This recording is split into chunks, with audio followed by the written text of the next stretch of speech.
Hello and welcome to Contact Sport. I'm Paul Kennedy. The Kookaburras have won a third consecutive Champions Trophy led by master coach Rick Charlesworth. The Aussies beat England 4-0 in the final. Let's look at the highlights. Crowd comes hushed. Out comes the ball. Dornan takes it. Oh, it's a wonderful finish through the goalkeeper rather there. And England fall behind to the first penalty corner of the game. Given away there by Jackson. Clashing there with Turner. He's got to be careful in that 23 metres. Turner did well. Abbott slams it home. England are 2 down. Desperate defending there again by England. Ashley Jackson in his own circle. It's not where England want him to be playing. Oh, it's a wonderful strike. What a goal. England are going to protest this one. Wonderful strike. Terrific strike there. Abbott. Ockenden again. This is Dwyer. Dwyer shoots and Dwyer scores. Goal number 4 for Australia. You can't give that man any opportunities in the circle. Peter Nicholson, they're the team manager, but it will count for nothing. It's all part of ancient history now. Australia are once again the Champions Trophy winners. And just as 25 years ago, when Rick Charlesworth was part of an Australian team that beat then Great Britain and ended as Champions Trophy winners, they've done it again, this time against England.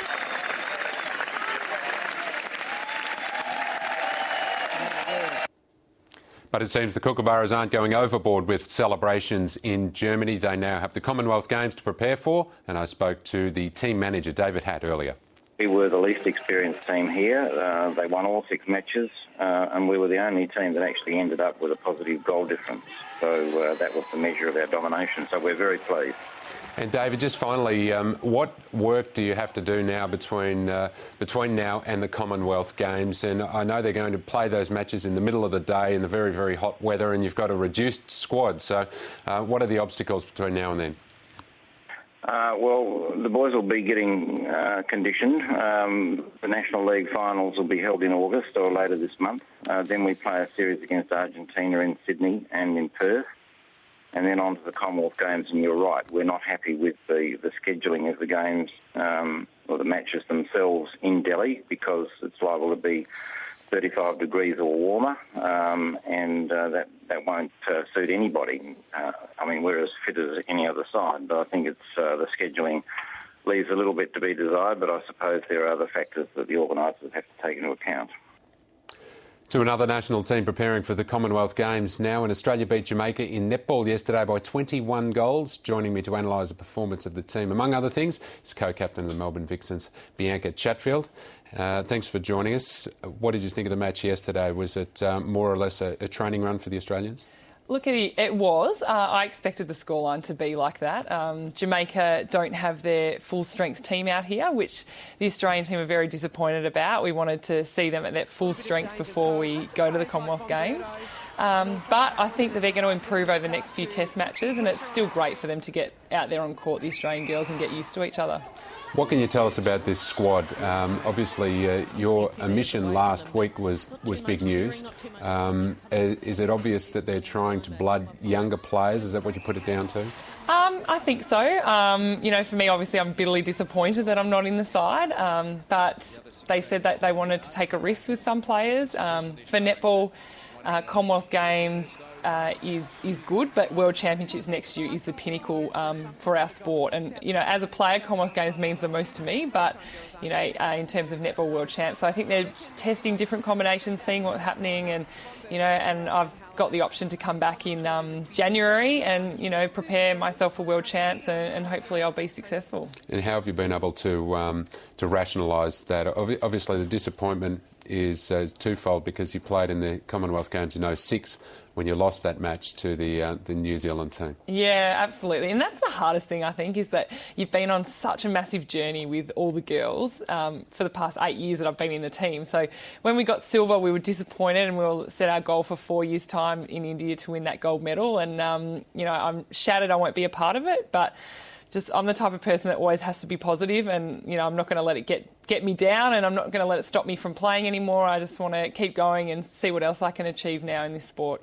Is one of the difficult things being a defender in a team that didn't particularly go that well this year? Yeah, in hindsight, I think that had a lot to do with it. Vixens, we didn't perform very well, and Julie Coletto was out with injury as my main goal defence, who I have a great partnership with. So I was playing with a lot of young girls, and I'm just, I guess, such a team-orientated player, so I'm always the one wanting to help them out, and perhaps in hindsight I should have been a little bit more selfish during the year and focused on my performance. But you know what, being captain of a team, it is all about the team. Yeah, that's right, of course. Now, what about the Commonwealth Games coming up? How do you see the build-up for the Australian team then? Will they take care of Jamaica, obviously, in the 3-test series? Yeah, they will take care of them, definitely. Then they've got 3 test matches against New Zealand, and that's very important, especially for a lot of the young Australian players who haven't had much exposure against playing against the Silver Ferns.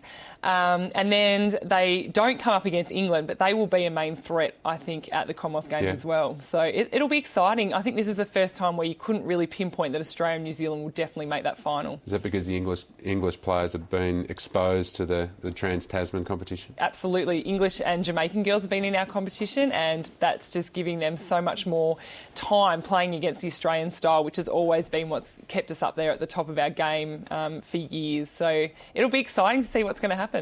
Now, I know you've got a great interest in AFL as well. You work at Essendon Football Club and you follow Collingwood. I wanted to talk to you about zoning and something that the AFL's borrowed from other sports, including netball, I dare say.